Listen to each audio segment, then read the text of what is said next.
Lucas, capítulo 13, versículos del 22 al 30.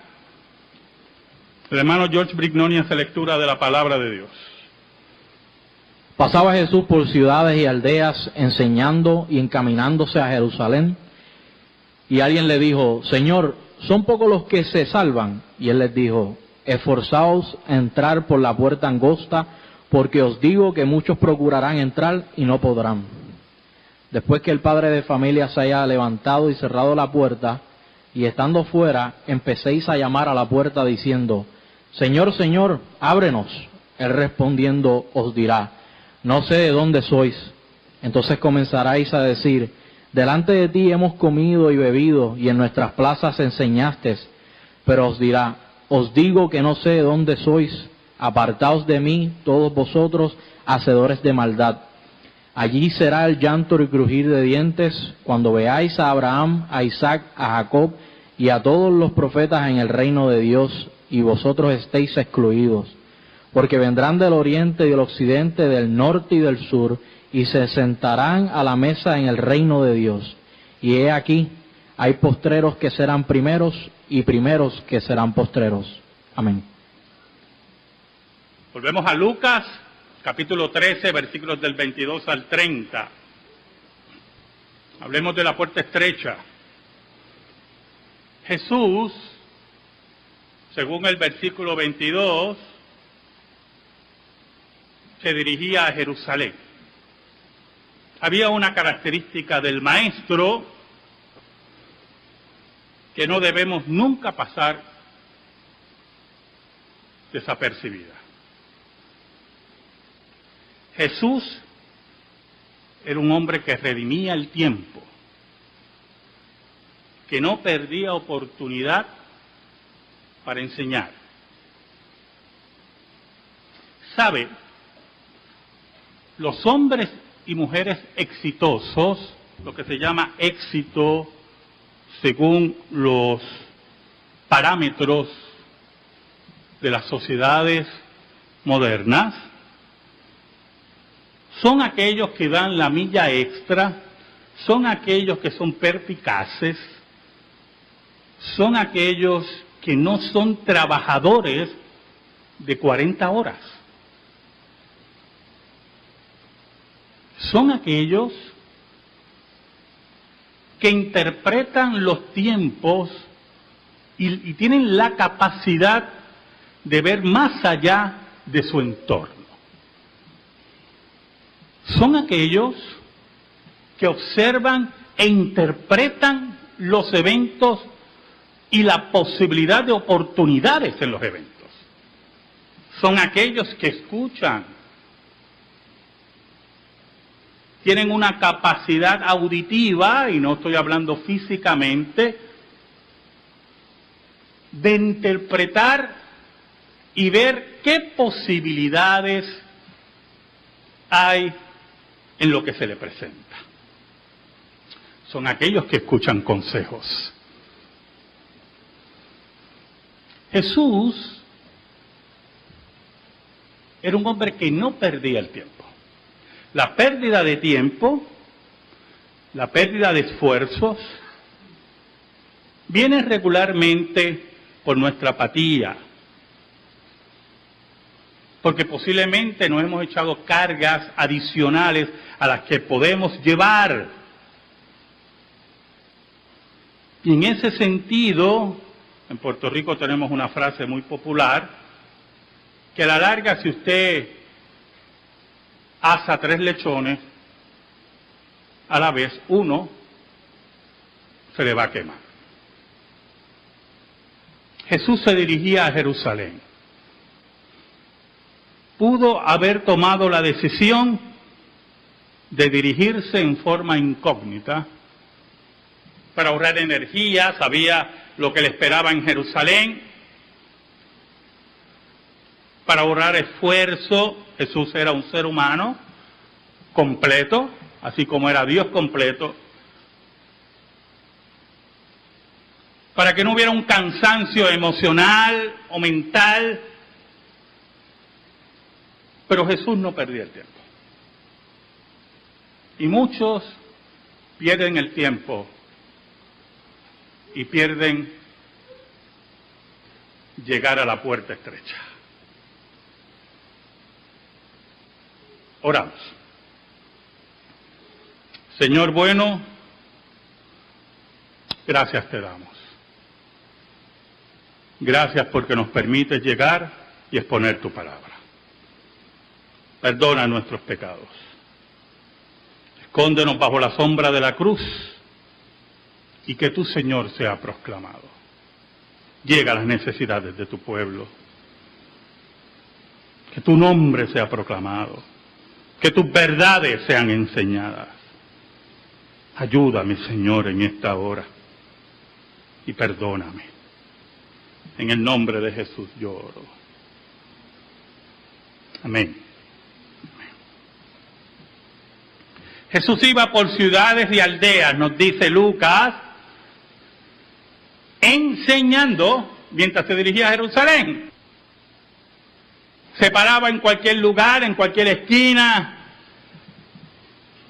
en cualquier grupo de conversación, en la sinagoga, y continuaba enseñando, dirigiéndose a Jerusalén. Por lo tanto, su llegada se retrasaba en el sentido humano para llegar a la ciudad santa.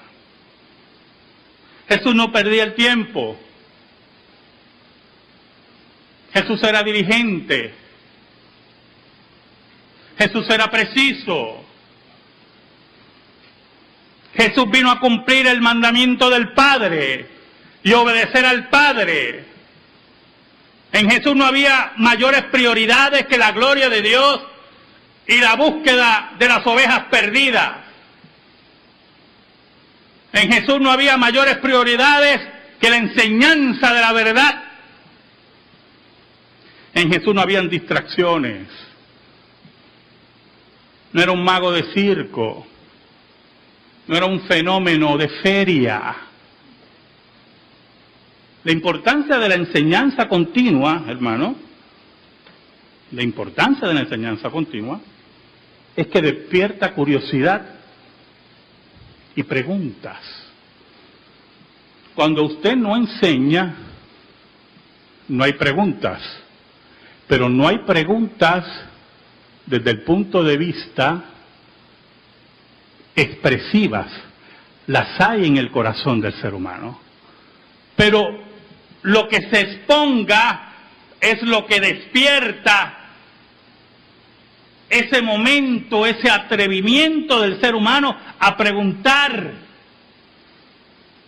Y Jesús no tenía miedo que fuera preguntado.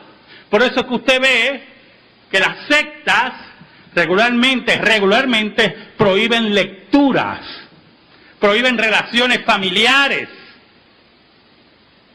prohíben preguntas más allá de las que están formuladas dentro del círculo íntimo sectario. Por ejemplo, si usted va a un salón del reino, en el estudio de la Atalaya, es interesante porque hay un artículo, el que sea, ¿verdad? Alguna bobada de esas que enseñan los testigos de Jehová.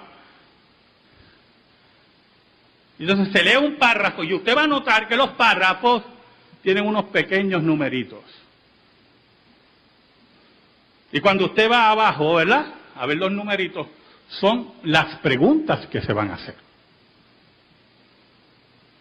Y entonces están estudiando ese material y el que está al frente, después que termina de leer el párrafo, hace la pregunta que está ahí.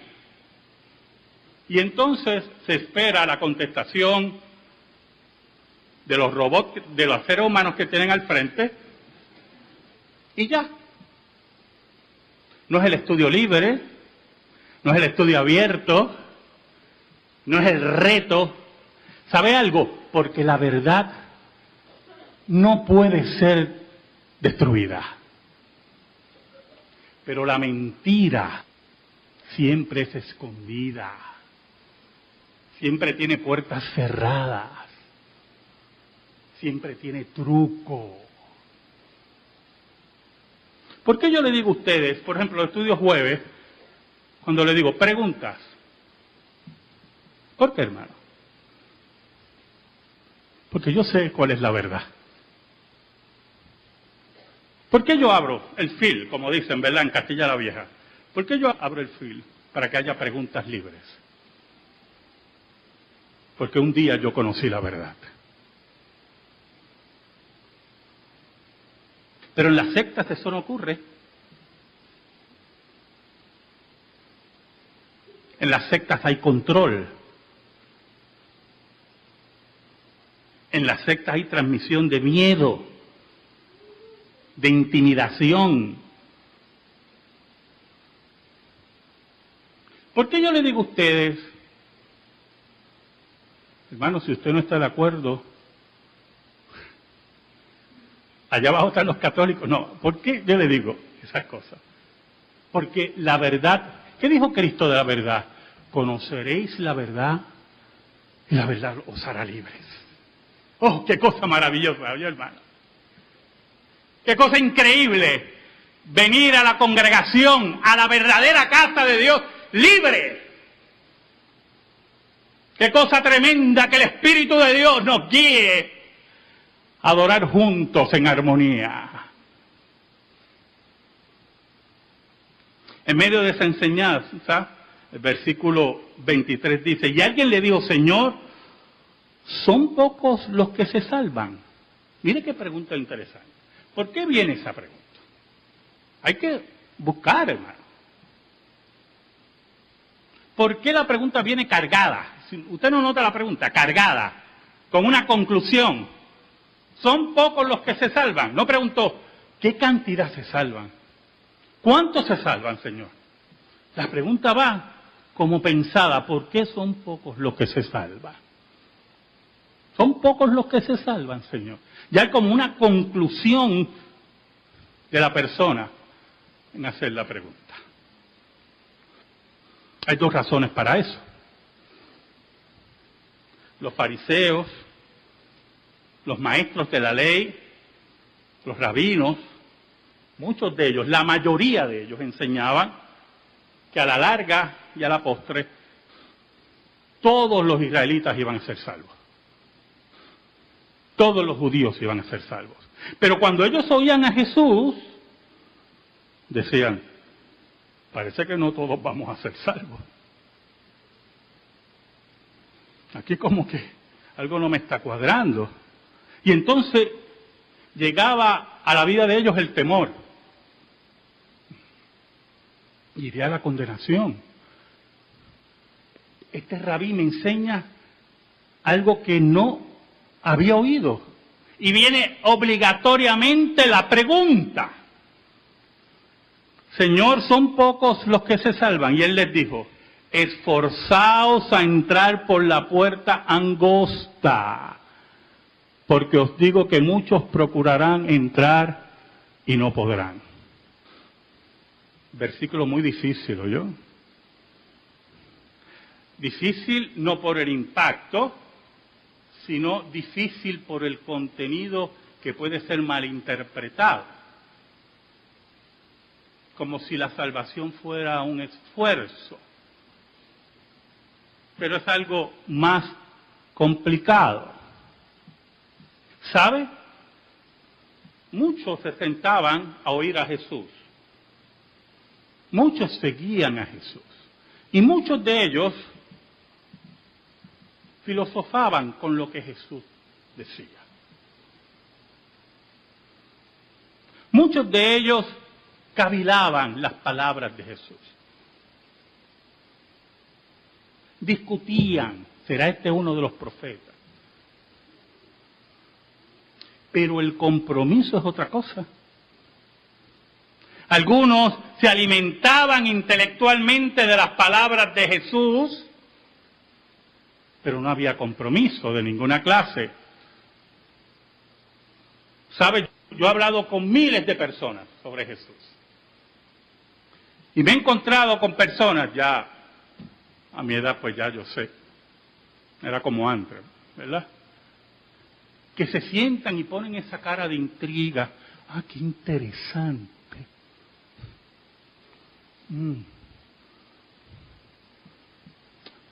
no había visto eso.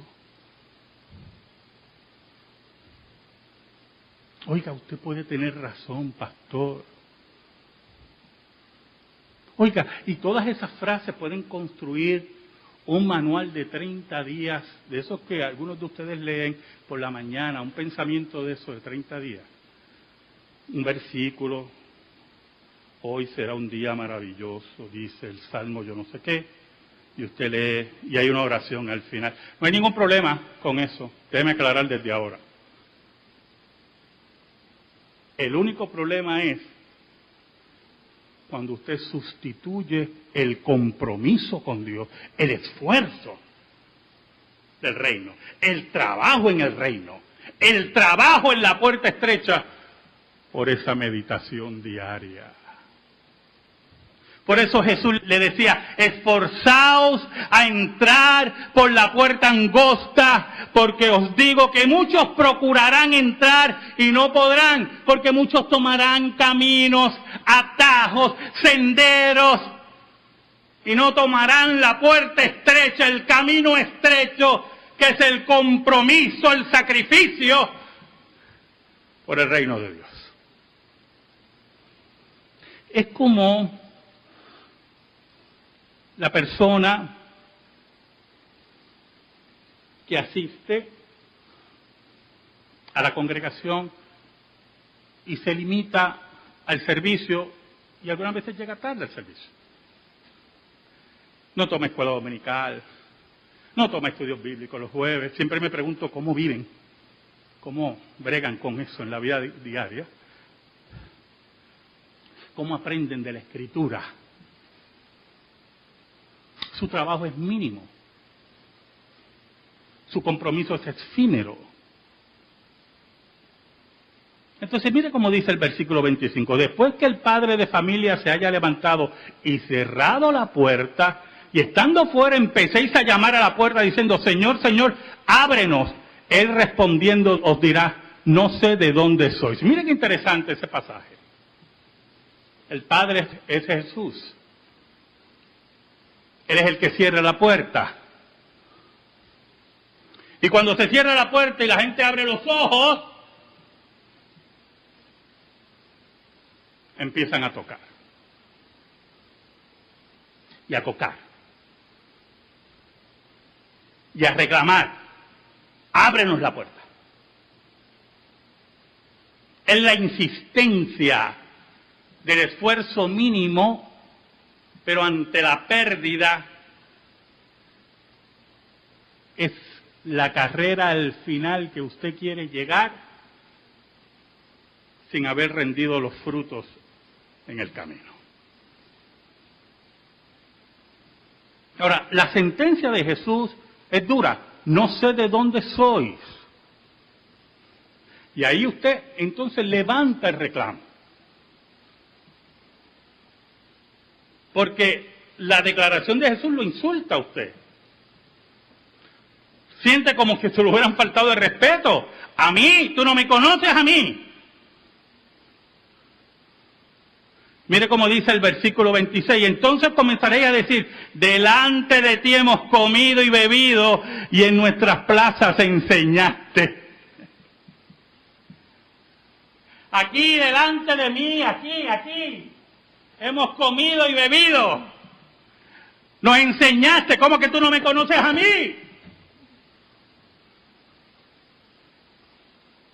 Oiga, hermano, escuche muy bien esto.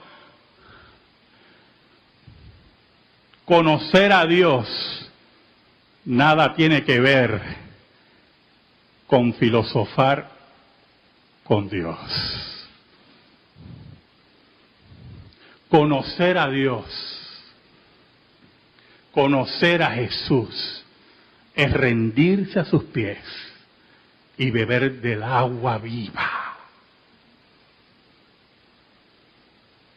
Yo me acuerdo de una persona que caía y se levantaba, caía y se levantaba, caía. Usted sabe el versículo, 7 veces caerá el justo y 7 veces Jehová lo levantará. ¿Has oído ese versículo, hermano? Pero ese ya iba por 9.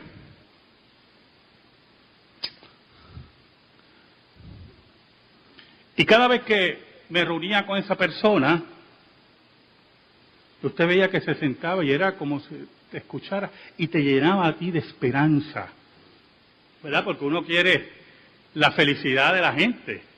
Bueno, si usted está de acuerdo, ¿verdad? Si usted es un psicópata, un sociópata, no le importa a la gente, le importa a usted. Pero lo que hemos conocido la verdad, hemos conocido a Jesús, queremos que la gente conozca a Jesús. Oiga, y me sentaba y la persona, es verdad, caramba, no se llenaba de esperanza y de alegría. Yo, qué bueno, ahora va a reflexionar. No conocía a Dios. Por eso es que Jesús, mira el versículo 27, Jesús dice, pero dirá, os digo que no sé de dónde sois. Oiga, el carácter de Jesús, escuche bien, el carácter de Jesús estaba casado con la gloria y la ley de Dios. El carácter de usted, el carácter mío, tiene que estar casado con la gloria y la ley de Dios.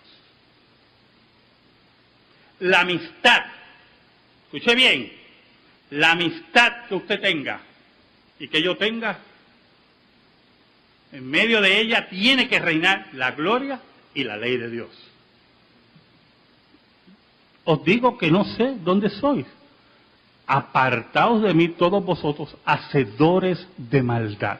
No importa que te sentabas, no importa que oías, no importa que asentabas con la cabeza o parecía que reflexionabas.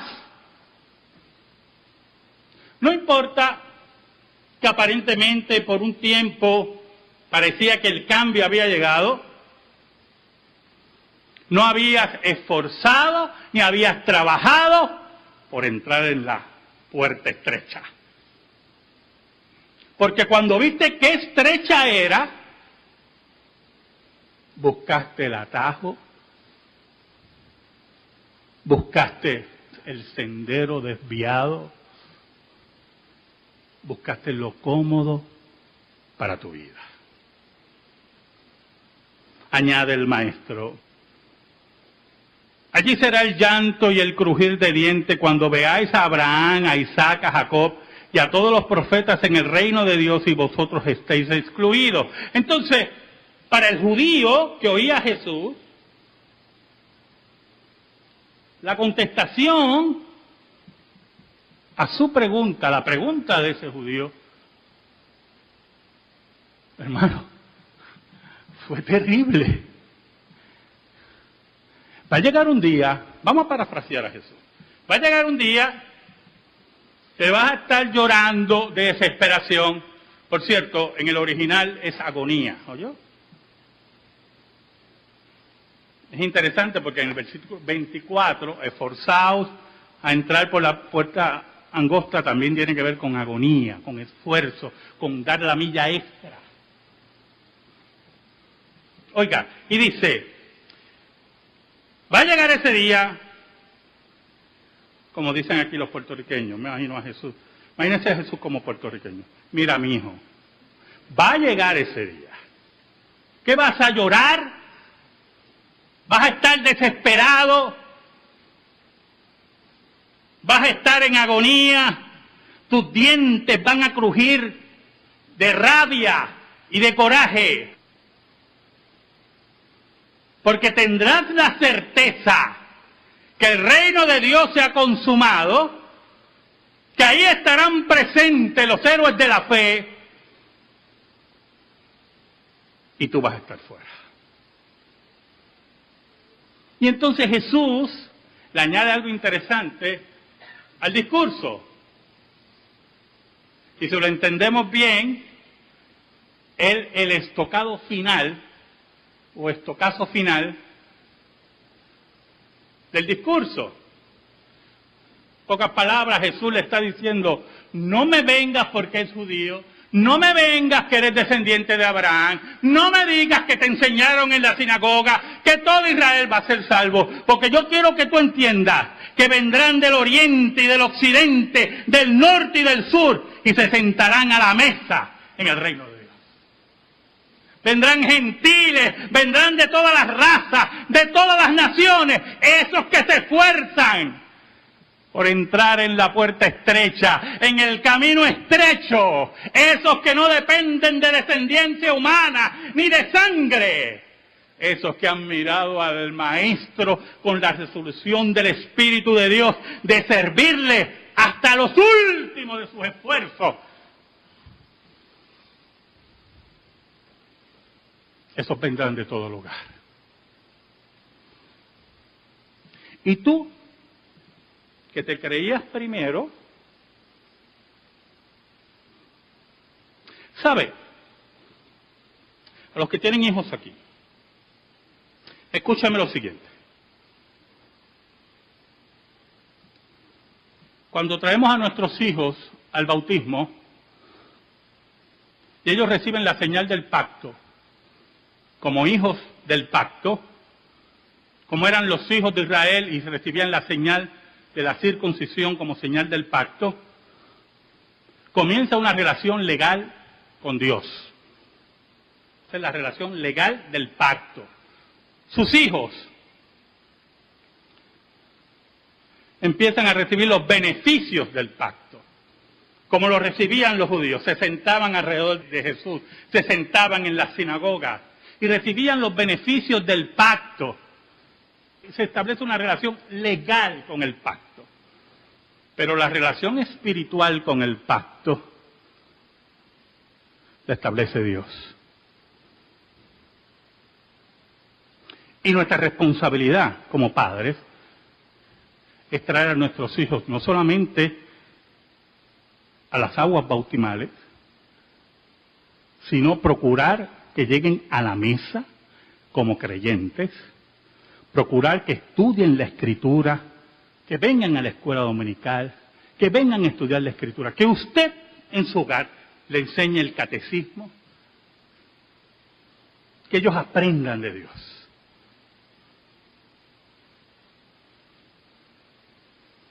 Pero ¿sabe algo, hermano? No te olvides lo que dijo Jesús. Versículo 30. Y aquí hay postreros que serán primeros y primeros que serán postreros. Dios es el que establece la relación espiritual de tus hijos. Dios es el que llega a la vida de tus hijos. Y solamente por la palabra de Dios, tus hijos, por el poder del Espíritu Santo, serán convertidos.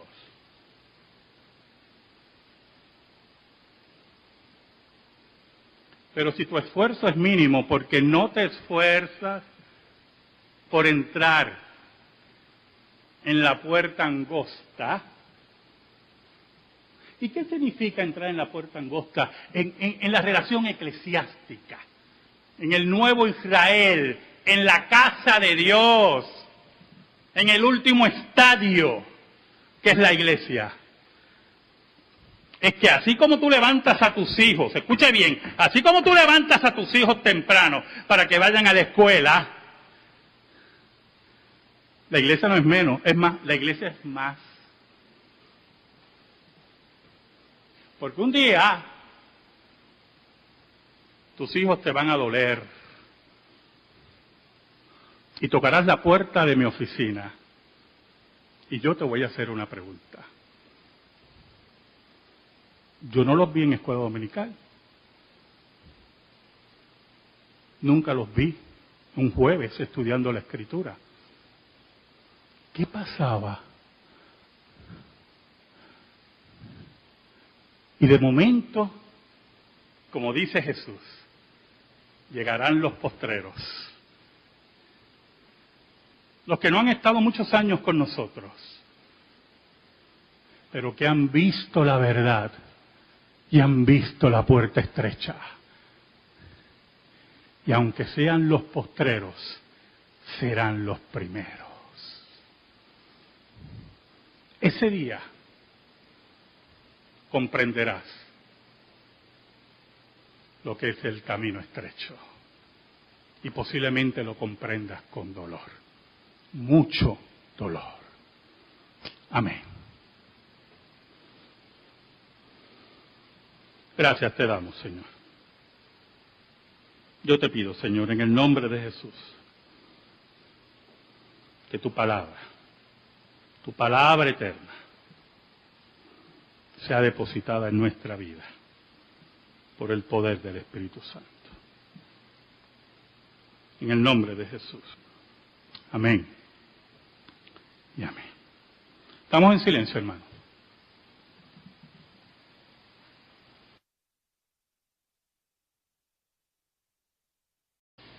Lucas, capítulo 13, versículos del 22 al 30.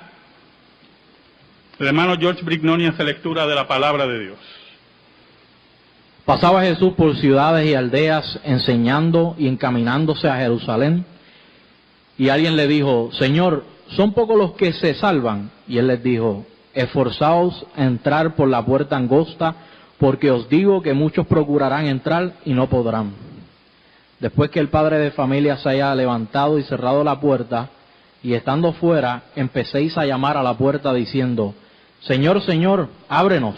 Él respondiendo os dirá, no sé de dónde sois. Entonces comenzaréis a decir, delante de ti hemos comido y bebido, y en nuestras plazas enseñaste. Pero os dirá, os digo que no sé de dónde sois, apartaos de mí, todos vosotros, hacedores de maldad. Allí será el llanto y crujir de dientes, cuando veáis a Abraham, a Isaac, a Jacob, y a todos los profetas en el reino de Dios, y vosotros estéis excluidos. Porque vendrán del oriente y del occidente, del norte y del sur, y se sentarán a la mesa en el reino de Dios. Y he aquí, hay postreros que serán primeros, y primeros que serán postreros. Amén.